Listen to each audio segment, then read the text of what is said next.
Welcome, welcome, welcome. You're in the right place at the right time. Today is Wednesday and it's 12 noon.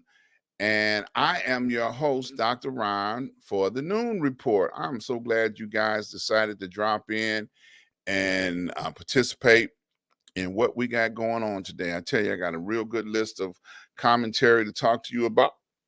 So, the first thing I like to do is give my mentor a shout out.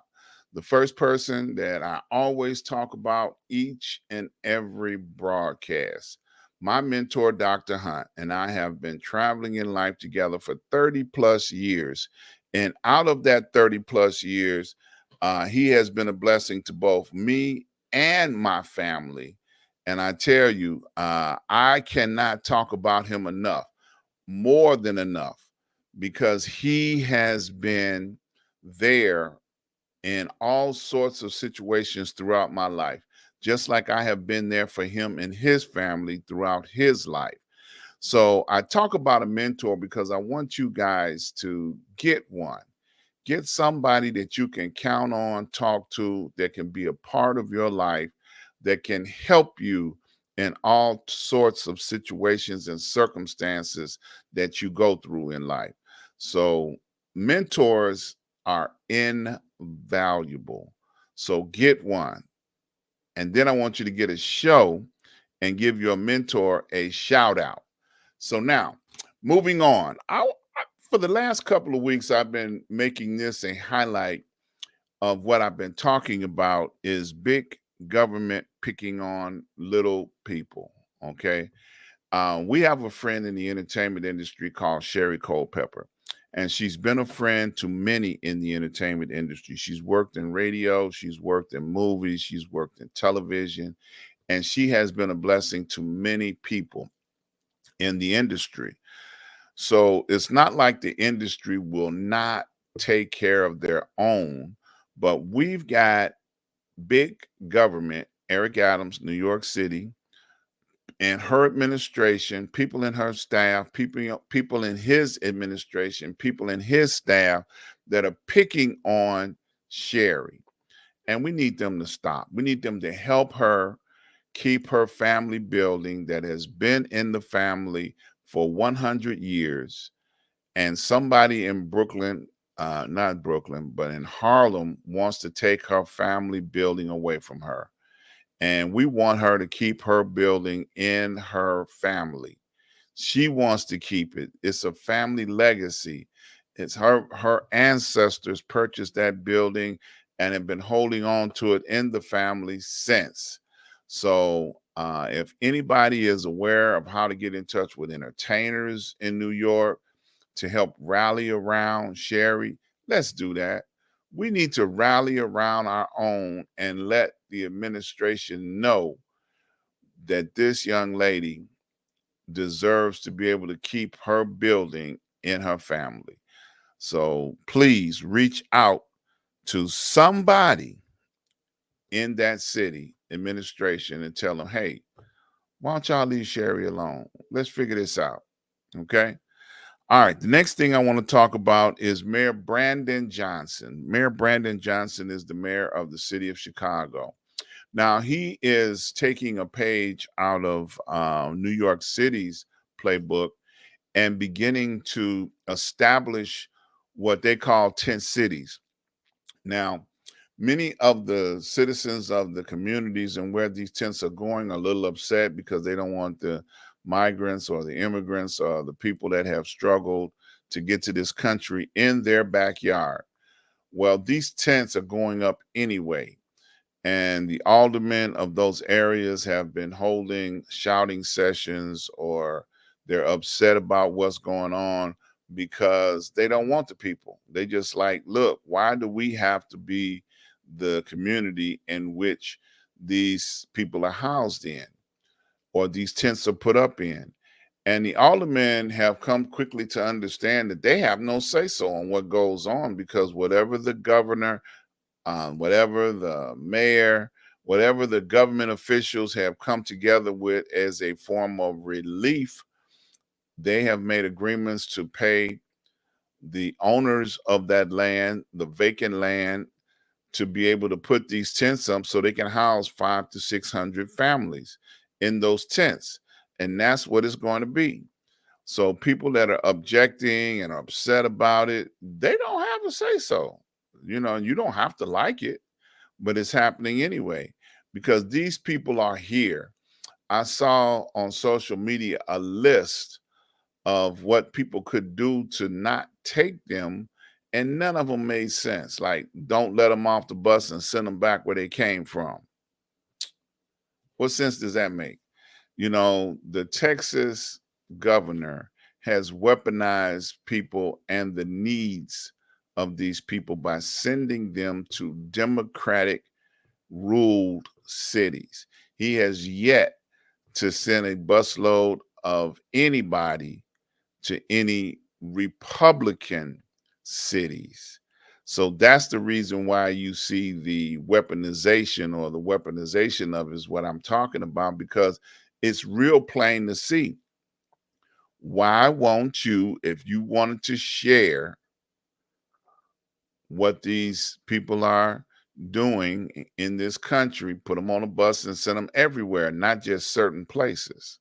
So the weaponization of the migrants or the immigrants, whatever you want to call them, is definitely specifically designed to send towards democratic cities.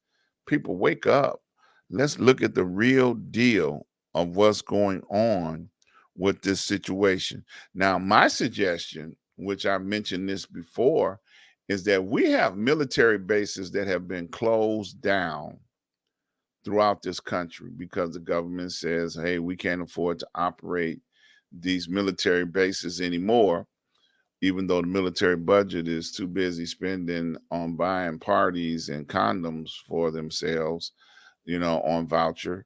They could open up these places and put these migrants, because they're designed with barracks and cafeterias and places where they can take care of themselves if they open up the barracks, which belongs to the United States government, and allow them to move in there, and they can house these people until they're able to be approved and released into the public, where they got a chance to make it in society. These people want to work. These people are people. These are children. These are families. They are here. They're not dogs, cats, or animals that have just been brought here from other countries. These are people, and these people are in need of help. And it's the righteous thing to do is to try and figure out civilized ways to help them. So, if you want to do something civilized, open up these government bases and open them up so that the new citizens of this country, can move in there and properly be processed so that they can have an opportunity to become, working class families and be, treated like the way they should be treated. Okay. Now I'm going to say that again. The military bases can be opened up to house many of these hurting families that are here in this country. Okay. I want to talk about the Black Code. I'm sure you all have heard about the Black Code that is now being instituted in many cities and many states, Florida especially, and they're equating the term Black Code to that is equal to that of what the old Jim Crow used to be. Now, the old Jim Crow persecuted many of the blacks after the Civil War throughout the South. Jim Crow was something that they got away with doing by, coming up with circumstances and situations that allowed blacks to have to go through just to vote. As an example, they had to count how many hairs is on a rabbit's back before they can cast a vote. And if they couldn't count the hairs on a rabbit's back, then they were not allowed to vote. If they couldn't count how many jelly beans was in a jar and tell them, they were not allowed to vote. So they came up with many things to stop people from being able to cast their vote throughout the South. And it worked for many, many years. So now we're at this point where states like Florida are refusing to teach Black history the way Black history actually happened. And they're calling it the Black Code. It's interesting that when, Hitler decided that he was going to rule over Germany and persecute the Jews, that one of the first things that they decided to do was change the education process. So they burned books and they wrote new ones. So in Florida, they're burning books. They're refusing to have books based on the term they're woke. We don't want people this wokeness to be, perpetrated in our state. So the state legislator has gone forth and said, okay, we're not going to teach, the evil of slavery because we don't want people to feel bad. Well, how does Black people feel that had to live through slavery? There were massacres that took place in Florida that they made movies about. One being Rosewood. Rosewood, Florida was a massacre where white people massacred all the Black people in that town in the early 1900s. This is real history, okay? And they have yet to this day be able to offer reconciliation to any of the families of those that were lost in those massacres. They just took their land and said, okay, we wiped them out. So what? And that's what they would love to erase, wipe out our history. See, I say this each and every time. The blood of our ancestors cries out that we never, ever let them forget. So I encourage every parent, every senior, every person that has survived any part of history to don't let your ancestors' history be eliminated just that easily. Fight and keep on fighting. Let them know, no, you will not erase what your ancestors did to my ancestors. Okay. Just as an example, the Jews will not let you erase what Hitler did to them during the Holocaust. Okay. So we're not going to let you forget. So stay woke, as they call it. Be woke, as they call it. I want to talk about the unions that are uprising right now. We have the Auto Workers Union, and we also still have the Screenwriters Union that are still on strike right now because they want better pay for the work that they are doing. And I support all unions. You know, the bureaucrats keep getting richer and richer and richer, and they're talking about, well, we can't afford to do this and we can't afford to do that. Well, I don't agree. You're making money off the labor of all of these union workers, then you're going to make more money, jack the price up of the vehicles like you always do every year, and cover the cost. So you don't think people are going to buy new cars if you raise the price? You're going to raise the price anyway off the labor of the people and then not give the union workers anything. So with the screenwriters, you're making more money off of what their work is, and you're charging more for commercial dollars. Like the Super Bowl, you get more for a Super Bowl commercial than any other broadcast in the business, but yet you don't want to give the writers what they're asking for, which is fair. So the union has the power to keep on requesting that they do for their workers because their workers deserve it. You're making millions of dollars as an industry and keeping 3/4 of it. Well, share some of it. Let's just share it. I support all the workers that are out there trying to get a better wage. And in Chicago, they're talking about people that work for tips They need to be taken care of and supported. They don't have a union, but yet they're fighting for better compensation. Who can live off of $50 a day in tips, and that's it? And you working 12-hour days. So I support them getting more money. Give them a decent wage so that they can pay for child care, pay for food on their table. That is something that needs to happen. Hunter Biden decided to strike back. I see Hunter Biden and his attorneys are now going after the IRS for leaked information about his taxes. His tax information should have been confidential. Hunter Biden is not, for those that don't know, is not in public office. His records should not be draped all over social media for people to ridicule and to talk about. Hunter Biden is a civilian. His daddy is in presidential and vice presidential and in Congress. That ain't got nothing to do with his children, do. So he made some money.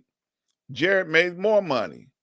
I don't hear him dragging Jared's business all through the congressional halls talking about, well, Jared did this and we need to persecute him. Come on now.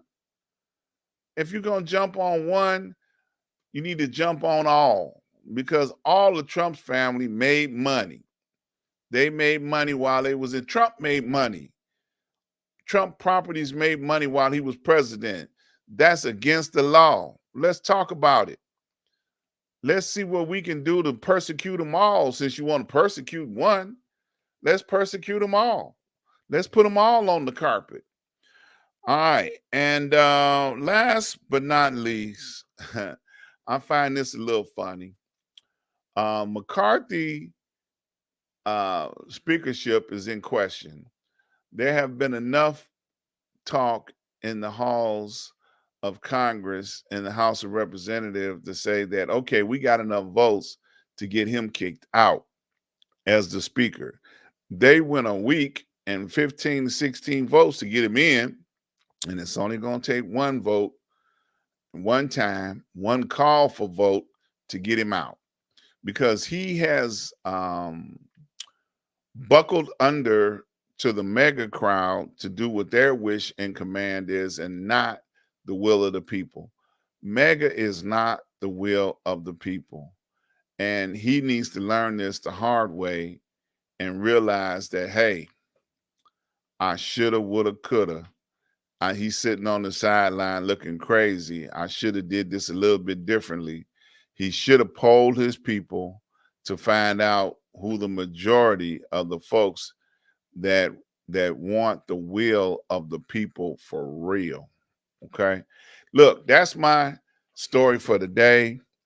I want to invite you guys to go over to Street News Now. And when you get over there, I want you to streetnewsnow.com. And I want you to think about opening up your own broadcast. We have the opportunity to put on more shows. If you are interested in broadcasting on this network, I encourage you to go over to streetnewsnow.com, fill out the form, and someone in administration will get in contact with you. I also would like to ask you to subscribe, like, and share. Please subscribe, like, and share. Okay? We need your support. We need you to support what we're doing here, and let's keep this going. I appreciate you guys tuning in every week, stopping by, leaving your comments. Thank you. Appreciate it. We love you, and ain't nothing you can do about it. So we look forward to seeing you guys on next week. So you be careful out there. Be blessed. Stay safe. See you soon. Peace.